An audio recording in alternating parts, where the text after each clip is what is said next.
Alexander the Great was one of the most important military leaders of the ancient world. In little more than a decade, he built one of the largest empires in history. He was born in 356 BC in the Kingdom of Macedon, the son of King Philip II. From a young age, he was educated by some of the greatest minds of his time, including Aristotle. This education shaped his view of the world and sparked a lifelong interest in culture, philosophy, and science. At the age of 20, Alexander inherited the throne. He quickly consolidated his power and began a series of military campaigns that would change history. His greatest achievement was the conquest of the Persian Empire. He defeated King Darius III in battles such as Issus and Gaugamela, and expanded his rule across Egypt, Persia, and as far as India. At this point, I trust the significance of Alexander the Great in Western history is clear. Yes, Jimmy? Ha ha ha. No, Jimmy. He was not a giant. In fact, he was probably of average height for a man of his time. When we call him the Great, we are speaking of his achievements. The scale of his accomplishments changed the course of history, and his influence echoes even today. Think of him as an example, perhaps. And keep asking the right questions, Jimmy. And who knows, perhaps one day they will remember Jimmy the Great.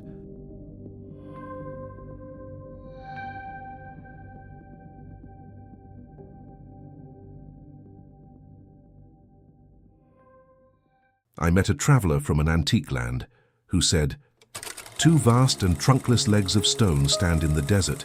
Near them, on the sand, half sunk, a shattered visage lies, whose frown and wrinkled lip and sneer of cold command tell that its sculptor well those passions read, which yet survive, stamped on these lifeless things, the hand that mocked them and the heart that fed."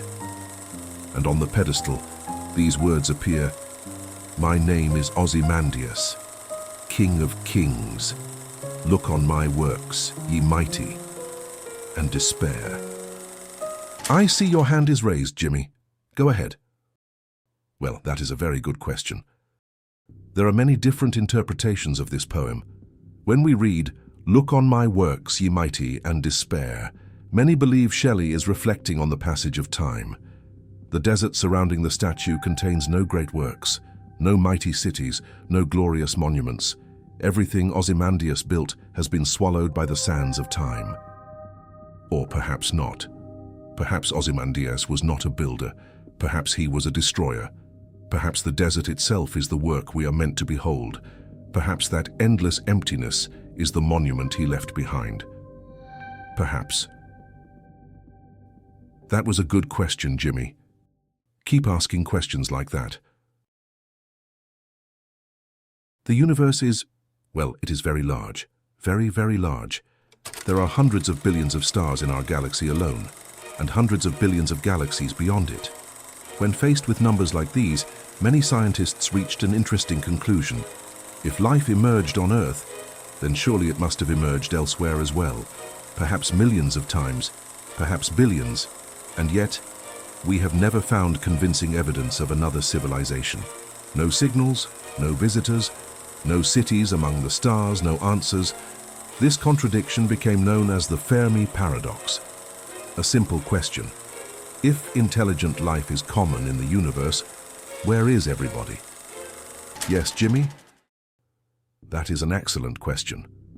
There are many possible answers. Some believe that intelligent life is extraordinarily rare. Some suggested that advanced civilizations lose interest in exploration. Others believe that civilizations destroy themselves before they can reach the stars. Well, unfortunately, there are many ways that could happen. Large-scale wars, climate change, ecological collapse, plagues.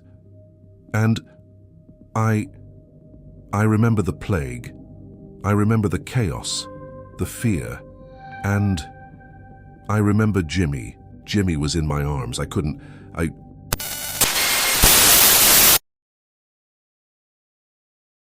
ha ha. No, Jimmy. He was not a giant.